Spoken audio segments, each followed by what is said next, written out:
నమస్తే, welcome to cube TV network. నేను మీ Shravani journalist. ప్రస్తుతం నాతో పాటు సిపిఐ నారాయణ గారు ఉన్నారు. మనందరికీ సుపరిచితులు. ఎన్నో అంశాలపైన స్పందిస్తూ ఉంటారు. వామపక్ష భావజాలంతో ఎప్పుడూ కూడా తొణికిసలాడుతూ కనిపిస్తూ ఉంటారు. నిన్న సడన్గా ఎన్ కన్వెన్షన్ దగ్గరికి వెళ్ళి అక్కడ ఉన్న వాతావరణాన్ని ఆయన పరిశీలించి రావడం జరిగింది. అక్కడే ఇంతకాలం కూడా ఆర్థికంగా ఎంతవరకు ఆయనకి లాభం చేకూరిందో అదంతా కూడా నాగార్జున ద్వారా వసూలు చేయాలని కూడా ఆయన ఒక సెన్సేషనల్ కమెంట్ చేయడం జరిగింది. అసలు అడుగుదాం హైడ్రా పైన నారాయణ గారు ఒపీనియన్. నారాయణ గారు నమస్తే, బాగున్నారా? సార్, ఎప్పుడు కూడా నాగార్జున వర్సెస్ నారాయణగా మీడియాలో వార్తలు కనిపిస్తుంటాయి. ఎందుకు నాగార్జున గారు అంటే మీకు అంత కోపం? నాగార్జున పైనే కాదు, ముఖ్యమంత్రి రేవంత్ రెడ్డి అంటే అసలు నాగార్జున అనే వ్యక్తి ఎప్పుడు వార్తల్లో ఉండరు. నాగార్జున అనే వ్యక్తి ఎప్పుడు కూడా కాంట్రవర్సీస్ లో ఉండరు.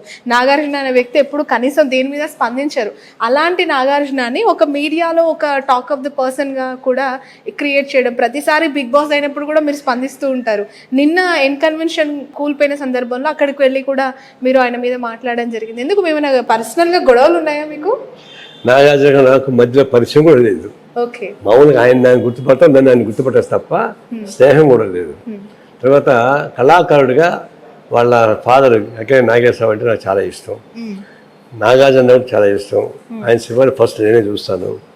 ఈవెన్ టుడే అట్లా ఆదరిస్తాను. అంత మాత్రాన కళాభిమానిగా ఉండేటువంటి వ్యక్తి అభిమానించడం వేరు.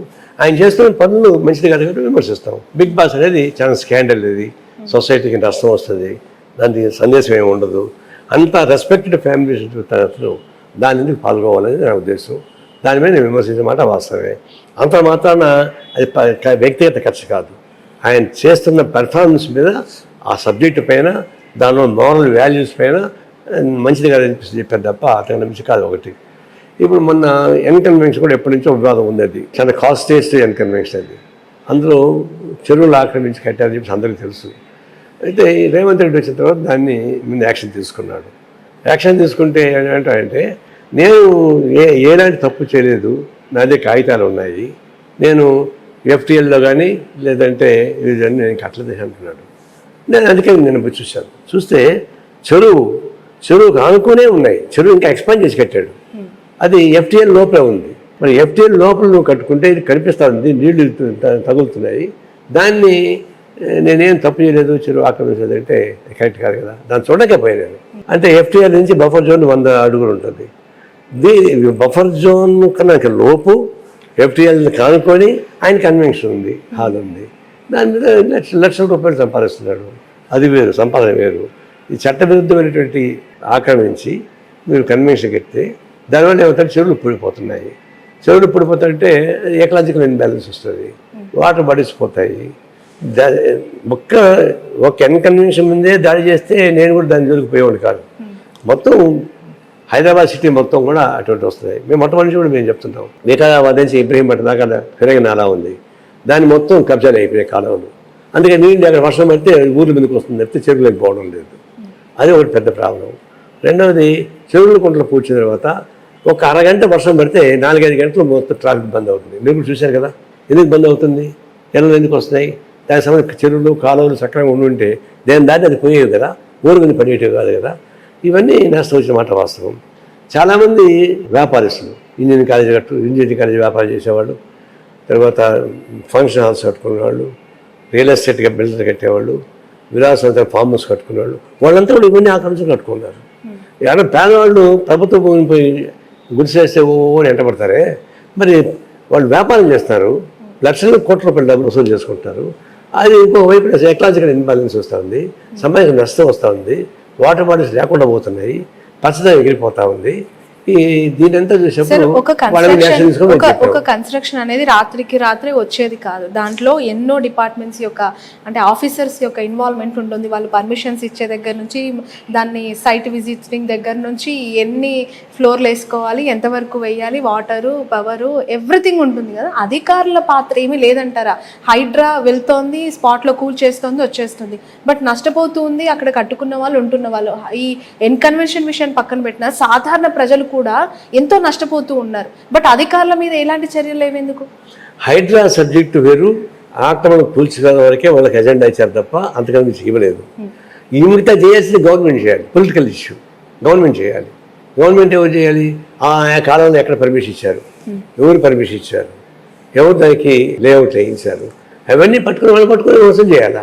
ఎవరైతే కల్పిస్తూ వాళ్ళు వదిలిపెట్టి మీరు మాట్లాడుకుంటుంది అందులో అప్పుడు ఇల్లీగల్గా లేఅవుట్లు వేసినవాడు, ఇల్లీగల్గా అమ్మినవాడు, దాన్ని రిజిస్టర్ చేసిన వాడు, దానికి పర్మిషన్ ఇచ్చిన వాళ్ళు, వాళ్ళందరూ దీనికి అకౌంటబిలిటీ కావాల్సిందే, వాళ్ళపైన యాక్షన్ తీసుకోవాల్సిందే అనేది మా డిమాండ్. అదే కొనసాగిస్తున్నాం. సార్, ఏ ల్యాండ్ అయినా తీసుకునేటప్పుడు దానికి సంబంధించిన ఆథెంటిక్ డాక్యుమెంటేషన్స్ కావచ్చు, దాని పూర్వపరాలన్నీ చెక్ చేసి తీసుకునే వాళ్ళు కావచ్చు, అమ్మే వాళ్ళు కావచ్చు చేస్తూ ఉంటారు. ఇప్పుడు నాగార్జున 2 సార్లు ఎక్స్ వేదికగా తన ఆవేదనను వ్యక్తం చేశారు. అది ఖచ్చితంగా ప్రైవేట్ ల్యాండ్, ఒక పట్టా భూమి, ఒక అంగుళం గజం కూడా నేను కబ్జా చేయలేదు అని పదే ఆయన ట్విట్టర్లో మెన్షన్ చేస్తూ ఉన్నారు. మీరేమో కాగితాలు ఎన్నైనా చూపించవచ్చు అని చెప్పి రమ్మని చెప్పండి. నేను ఛాలెంజ్ చేశాను, నేను వస్తానికి మీరు కూడా రండి, ఆ చెరువు చూద్దాం రండి, చెరువు కానుకొని ఎక్కడ చూద్దాం రండి, బఫర్ జోన్ ఎక్కడ ఉందో కనుక్కొని పెట్టండి, ఎఫ్టీ ఎక్కడ చేయాలి మీరు చెప్పండి. కాగితాలు చూపించుకొని డైలాగులు సినిమా డైలాగులు కాగితాలు ఉంటాయండి. ఎవరు లంచాలు తీసుకుంటారండి వాళ్ళు, వాళ్ళకేం తెలుసు, కోర్టులో ఉండే వాళ్ళకి ఇంకోళ్ళకి కాగితాలు రాసి ఇచ్చేస్తారు వాళ్ళు. ఇప్పుడు నాగార్జున లంచం ఇచ్చి తీసుకున్నారు, కట్టారంటారా? టీఆర్ఎస్ గవర్నమెంట్ రాకముందుగా దాన్ని కూల్చేయాలని ప్రయత్నించారు. టీఆర్ఎస్ గవర్నమెంట్ రాగానే దాని మీదకి వెళ్ళారు, మొత్తం సైలెంట్ అయిపోయారు. ఎందుకు సైలెంట్ అయ్యారు టీఆర్ఎస్ వాళ్ళు? ఏం పెద్ద జరగలేదా? ఎవరికి ఆయన డబ్బులు ఇవ్వలేదా? అన్నీ ఉన్నాయి, జరగడం లేదు. ఎన్కన్వెన్షన్ విషయంలో చేతులు కొన్ని కోట్ల రూపాయల చేతులు మారాయని అనేక మంది నాయకులు కూడా మాట్లాడుతూ ఉన్నారు. అది నిజమే అంటారా? టీఆర్ఎస్ గవర్నమెంట్ అందుకే సైలెంట్గా ఉండిపోయింది, ప్రతిపక్షంలో ఉన్నప్పుడు మాట్లాడిన వాళ్ళు ఇప్పుడు ఎందుకు మాట్లాడట్లేదు? అదే కానీ మనం అర్థం చేసుకోవాల్సింది. అప్పుడు మాట్లాడాలి, ఇప్పుడు ఎందుకు మాట్లాడలేదంటే చేతులు తెరిచాయి కాబట్టి. చేతులు తెరిచాయి కూడా జోలికి పోవడం లేదు. ఆయన పెద్ద ప్రాబ్లం కాదు, 200-300 కోట్లు చేయడం పెద్ద కష్టం కాదు. నెలకి దాదాపుగా 15 కోట్ల రూపాయలు వస్తాయి దాని నుంచి, అంత కష్టం ఉంది.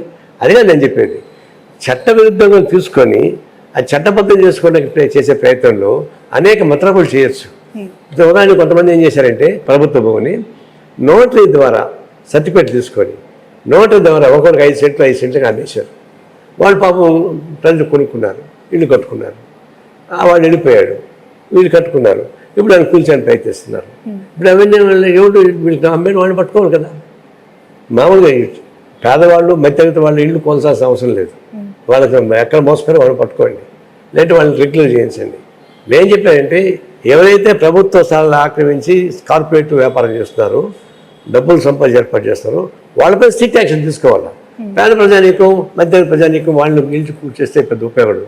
అందులో మేము ఏం చెప్పాలంటే మీరు కార్పొరేట్ కంపెనీస్ పెద్ద వాళ్ళు ఎవరైతే వాళ్ళపైన యాక్షన్ తీసుకోవాలి తప్ప కింద వాళ్ళు ఎవరైనా ఉంటే అది ప్రత్యామ్నాయ జాగాలు చూపించండి, ప్రత్యామ్నాయ సౌకర్యం కల్పించండి. అంతేగాని ప్రత్యామ్నాయ సౌకర్యం లేకుండా అది సామాన్య ప్రజానీకం జోలికి పోవద్దని మా ఉద్దేశం. రాబోయేది మనకి జిహెచ్ఎంసీ లోకల్ బాడీ ఎలక్షన్స్ ఉన్నాయి. ఇలాంటి టైంలో ఈ హైడ్రా తీసుకుంటున్న ఈ చర్యల వల్ల ఎలాంటి ఎఫెక్ట్ ఉండదంటారు? అవును, కార్పొరేట్ కంపెనీస్కి నష్టం ఉంటుంది. ఎందుకంటే దాన్ని నమ్ముకొని కొన్ని వేలాది మంది, కొన్ని లక్షలాది మంది అక్కడ జీవనం చేస్తూ పరోక్షంగా ప్రత్యక్షంగా ఆధారపడిన వాళ్ళు కూడా ఉన్నారు. ఇది ప్రజలపైన దాడి కాదు, మీరు గుర్తొస్తుంది, ప్రజలపైన దాడి కాదు, అక్రమార్కులపైన దాడి. అక్రమార్కులపైన దాడి ఉన్నప్పుడు ప్రజానీకం సపోర్ట్ ఉంటుంది తప్ప వ్యతిరేకం ఉండదు. అందువల్ల సామాన్య ప్రజానీకం జోలికి వెళ్తే వాళ్ళు ఏడిపిస్తే నష్టం అవుతుంది, కానీ అక్రమార్కుల గురించి కోరడా చూపిస్తే సామాన్య ప్రజలు కూడా సపోర్ట్ చేస్తారు తప్ప వ్యతిరేకించే పని లేదు. అది ఇంకొకటి, రేపు ఎన్నికల్లో లబ్ధి పొందడానికి ఉపయోగపడే పద్ధతుల్లో కరెక్ట్ యాక్టివిటీస్ చేయడం అనేది అది అనైతికం. స్ట్రైట్ ఫార్వర్డ్గా చెప్పుకోవాలి, స్ట్రైట్ ఫార్వర్డ్ ప్రజలను ఓట్లు అడగాలి, గెలుచుకోవాలి తప్ప ఇట్లాంటి మతలబుల ద్వారా గెలుచుకోవాలంటే అది కృత్రిమ గెలుపు తప్ప వాస్తవ గెలుపు కాదు. Modern businesses pose several challenges, and it is imperative that I'm ready to face them. The course curriculum, infrastructure, and faculty at Sun is the perfect grooming ground for me. Sun International, Hyderabad, Visakhapatnam.